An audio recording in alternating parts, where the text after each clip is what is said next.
ನಮಸ್ತೆ ಸ್ನೇಹಿತರೆ. ಸಾಯಿಬಾಬಾ ಅವರ ಅನುಯಾಯಿಗಳಿಗೆ ಅವರ ಆಶೀರ್ವಾದ ಯಾವಾಗಲೂ ಇರುತ್ತದೆ ಎಂದು ಭರವಸೆ ನೀಡಿದ್ದರು. ಸಾಯಿಬಾಬಾರನ್ನು ಭಕ್ತಿಯಿಂದ ಪ್ರಾರ್ಥಿಸುವವರು ಜೀವನದಲ್ಲಿ ಎಂದಿಗೂ ದುರಾದೃಷ್ಟವನ್ನು ಕಾಣುವುದಿಲ್ಲ. ಸಾಯಿ ಯಾವಾಗಲೂ ತಮ್ಮ ಭಕ್ತರಿಗೆ ತಮ್ಮ ಆಶೀರ್ವಾದ ಮತ್ತು ದಯೆಯನ್ನು ಧಾರೆ ಎರೆಯುತ್ತಾರೆ. ನಂಬಿಕೆ ಬಹಳ ಮುಖ್ಯ, ಏಕೆಂದರೆ ನಂಬಿಕೆಯೊಂದಿಗೆ ಧೈರ್ಯ ಮತ್ತು ಭರವಸೆ ಬರುತ್ತದೆ.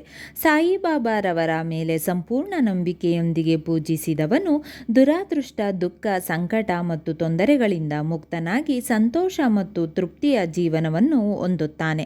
ಸಾಯಿಬಾಬಾರ ಆಶೀರ್ವಾದ ಮತ್ತು ಪವಾಡಗಳನ್ನು ಪಡೆಯಲು ಸಾಯಿಬಾಬಾ ಮಂತ್ರವನ್ನು ಪಠಿಸಬಹುದು. ಸಾಯಿಬಾಬಾ ಮಂತ್ರ ಮತ್ತು ಅವುಗಳ ಪ್ರಯೋಜನವನ್ನು ತಿಳಿಯೋಣ. ಸಾಯಿ ಮಂತ್ರ. ಓಂ ಸಾಯಿರಾಮ್. ಈ ಮಂತ್ರದ ಅರ್ಥ: ನಾವು ಸಾಯಿಬಾಬಾರವರಿಗೆ ನಮಸ್ಕರಿಸುತ್ತೇವೆ. ಅವರ ದೈವತ್ವವು ಓಂ ಮತ್ತು ರಾಮ ವ್ಯಕ್ತಿಗತವಾಗಿದೆ. ಪಠಿಸುವ ದಿನ ಯಾವುದೆಂದರೆ ಗುರುವಾರ. 108 ಬಾರಿ ಪಠಿಸಿ. ಈ ಮಂತ್ರವನ್ನು ಪಠಿಸುವುದರಿಂದ ಆಗುವ ಪ್ರಯೋಜನಗಳೆಂದರೆ ಶಿರಡಿ ಸಾಯಿಬಾಬಾ ಅವರ ಆಶೀರ್ವಾದ ದೊರೆಯುತ್ತದೆ. ಸಾಯಿ ಶಿರಡಿ ಮಂತ್ರ. ಓಂ ಶಿರಡಿ ವಾಸಾಯ ವಿದ್ಮಹೇ ಸಚ್ಚಿದಾನಂದ ಧೀಮಹಿ ತನ್ನೋ ಸಾಯಿ ಪ್ರಚೋದಯಾತ್. ಈ ಮಂತ್ರದ ಅರ್ಥ: ಓಂ ನಾವು ಶಿರಡಿಯಲ್ಲಿ ನೆಲೆಸಿರುವ ಸಾಯಿಯನ್ನು ವಿವರಿಸಲಾಗದ ದಿವ್ಯ ಆನಂದವನ್ನು ಸಾಕಾರಗೊಳಿಸುತ್ತೇವೆ. ಅವರು ನನ್ನ ಆಧ್ಯಾತ್ಮಿಕ ಮಾರ್ಗದರ್ಶಕನಾಗಲಿ ಮತ್ತು ನನ್ನ ಬುದ್ಧಿವಂತಿಕೆಯನ್ನು ಬೆಳಗಿಸಲಿ. ಪಠಿಸುವ ದಿನ ಗುರುವಾರ. 108 ಬಾರಿ ಪಠಿಸಿ. ಈ ಮಂತ್ರವನ್ನು ಪಠಿಸುವುದರಿಂದ ಆಗುವ ಪ್ರಯೋಜನಗಳೆಂದರೆ ಜೀವನದ ಎಲ್ಲ ಕ್ಷೇತ್ರಗಳಲ್ಲಿ ಅಜೇಯನಾಗುತ್ತಾರೆ. ವ್ಯಾಪಾರ ವ್ಯವಹಾರಗಳಲ್ಲಿ ಯಶಸ್ಸು. ಯಾವುದೇ ಪರಿಸ್ಥಿತಿಯನ್ನು ಆತ್ಮವಿಶ್ವಾಸದಿಂದ ನಿಭಾಯಿಸುವ ಸಾಮರ್ಥ್ಯವನ್ನು ಹೆಚ್ಚಿಸುತ್ತದೆ. ಸಾಯಿ ಸಚ್ಚಿದಾನಂದ ಮಂತ್ರ. ಓಂ ಸಚ್ಚಿದಾನಂದ ಸದ್ಗುರು ಸಾಯಿನಾಥ ಮಹಾರಾಜ್ ಕಿ ಜೈ. ಅನಂತ ಕೋಟಿ ಬ್ರಹ್ಮಾಂಡ ನಾಯಕ ರಾಜಾಧಿರಾಜ ಸಾಯಿಂ ಬಾಬಾ ಕಿ ಜೈ. ಈ ಮಂತ್ರದ ಅರ್ಥ: ಓಂ ಸತ್ಯ, ಪ್ರಜ್ಞೆ ಮತ್ತು ಆನಂದವಾಗಿರುವ ಸಾಯಿಗೆ ನಾವು ನಮಸ್ಕರಿಸುತ್ತೇವೆ. ಯಾರು ಶಾಶ್ವತವಾಗಿ ಆನಂದದಿಂದ ಇರುತ್ತಾರೋ ಅವರು ಯಾವಾಗಲೂ ಜಯಶಾಲಿಯಾಗಲಿ. ಈ ಮಂತ್ರವನ್ನು ಪಠಿಸುವ ದಿನ ಗುರುವಾರ ಮತ್ತು ಹುಣ್ಣಿಮೆಯ ದಿನ. 108 ಬಾರಿ ಪಠಿಸಿ. ಈ ಮಂತ್ರವನ್ನು ಪಠಿಸುವುದರಿಂದ ಆಗುವ ಪ್ರಯೋಜನಗಳೆಂದರೆ ಭೌತಿಕ ಸೌಕರ್ಯವನ್ನು ಬಿಟ್ಟು ಸರಳ ಜೀವನದತ್ತ ಹೆಜ್ಜೆ ಹಾಕಲು ಈ ಮಂತ್ರವನ್ನು ಪಠಿಸುವುದು ಅತ್ಯಂತ ಶಕ್ತಿಯುತವಾಗಿದೆ. ಸಹಾಯ ಮಾಡುವ ಮನೋಭಾವವನ್ನು ಬೆಳೆಸುತ್ತದೆ. ಸದ್ಗುರು ಸಾಯಿ ಮಂತ್ರ. ಓಂ ಸಾಯಿ ನಮೋ ನಮಃ. ಶ್ರೀ ಸಾಯಿ ನಮೋ ನಮಃ.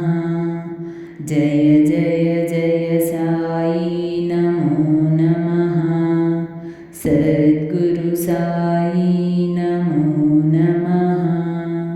ಈ ಮಂತ್ರದ ಅರ್ಥ: ಶರಣಾದವರ ಒಡೆಯನಾದ ಸಾಯಿಗೆ ನಾವು ಮತ್ತೆ ಮತ್ತೆ ನಮಸ್ಕರಿಸುತ್ತೇವೆ. ಮಂತ್ರವನ್ನು ಪಠಿಸುವ ದಿನ ಗುರುವಾರ ಮತ್ತು ಹುಣ್ಣಿಮೆಯ ದಿನ. 108 ಬಾರಿ ಪಠಿಸಿ. ಈ ಮಂತ್ರವನ್ನು ಪಠಿಸುವುದರಿಂದ ಆಗುವ ಪ್ರಯೋಜನಗಳೆಂದರೆ ಜೀವನದಲ್ಲಿ ಸಂತೋಷವನ್ನು ಬಯಸುವವರು ಈ ಮಂತ್ರವನ್ನು ಪಠಿಸಿ. ಸಾಯಿ ಅಪರಾಜಿತ ಮಂತ್ರ. ಶ್ರೀ ಸಾಯಿ ಅಪರಾಜಿತಾಯ ನಮಃ. ಈ ಮಂತ್ರವನ್ನು ಪಠಿಸುವ ದಿನ ಗುರುವಾರ ಮತ್ತು ಹುಣ್ಣಿಮೆಯ ದಿನ. 108 ಬಾರಿ ಪಠಿಸಿ. ಈ ಮಂತ್ರವನ್ನು ಪಠಿಸುವುದರಿಂದ ಆಗುವ ಪ್ರಯೋಜನಗಳೆಂದರೆ ಒಬ್ಬರು ತಮ್ಮ ಆತ್ಮ ಮತ್ತು ಆಂತರಿಕ ಶಕ್ತಿಯನ್ನು ಕಂಡುಕೊಳ್ಳುತ್ತಾರೆ. ಯಾರಾದರೂ ಯೋಗ್ಯವಾದ ಕೆಲಸವನ್ನು ಹುಡುಕುವಲ್ಲಿ ತೊಂದರೆಯನ್ನು ಎದುರಿಸುತ್ತಿದ್ದರೆ ಈ ಮಂತ್ರವನ್ನು ಪಠಿಸುವುದು ಅವರಿಗೆ ಸರಿಯಾದ ಮಾರ್ಗವನ್ನು ಕಂಡುಕೊಳ್ಳಲು ಅಪಾರವಾಗಿ ಸಹಾಯ ಮಾಡುತ್ತದೆ. ಈ ಮಂತ್ರವನ್ನು ಪಠಿಸುವುದರಿಂದ ಭಕ್ತರಲ್ಲಿ ವಿಶ್ವಾಸ ಮೂಡುತ್ತದೆ. ಸಾಯಿ ಲೀಲಾ ಮಂತ್ರ. ರೀಂ ಕ್ಲೀಂ ಶ್ರೀಂ ಓಂ ಹಂ ಫಟ್. ಈ ಮಂತ್ರವನ್ನು ಪಠಿಸುವ ದಿನ ಗುರುವಾರ ಮತ್ತು ಹುಣ್ಣಿಮೆಯ ದಿನ 108 ಬಾರಿ ಪಠಿಸಿ. ಈ ಮಂತ್ರಗಳನ್ನು ಪಠಿಸುವ ಒಂದು ಪ್ರಯೋಜನವೆಂದರೆ ಅವರು ಭಕ್ತರ ಜೀವನಕ್ಕೆ ಧನಾತ್ಮಕ ಶಕ್ತಿಯನ್ನು ತರುತ್ತದೆ, ಅವರನ್ನು ಸರಿಯಾದ ದಿಕ್ಕಿನಲ್ಲಿ ಮಾರ್ಗದರ್ಶನ ಮಾಡುತ್ತದೆ. ಒಬ್ಬರು ಯಾವುದೇ ಚಿಂತೆ ಇಲ್ಲದೆ ಜೀವನದಲ್ಲಿ ಎಲ್ಲ ಸಮಸ್ಯೆಗಳನ್ನು ಮತ್ತು ಅಡೆತಡೆಗಳನ್ನು ಸುಲಭವಾಗಿ ನಿಭಾಯಿಸಬಹುದು. ಓಂ ಸಾಯಿ ರಾಮ್. ಓಂ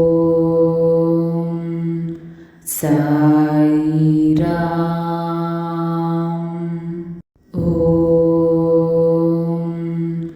ಸಾಯಿ ರಾಮ್. ಓಂ ಸಾಯಿ ರಾಮ್. ಓಂ ಸಾಯಿ ರಾಮ್. ಓಂ ಸಾಯಿ ರಾಮ್. ಓಂ ಸಾಯಿ ರಾಮ್. ಓಂ ಸಾಯಿ ರಾಮ್. ಓಂ ಸಾಯಿ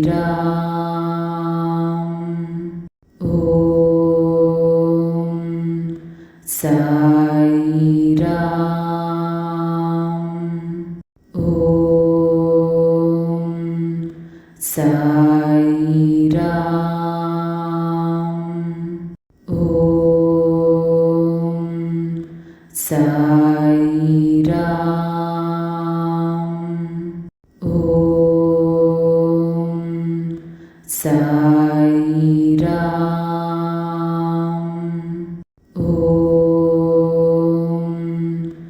ಸಾಯಿ ರಾಮ್. ಓಂ ಸಾಯಿ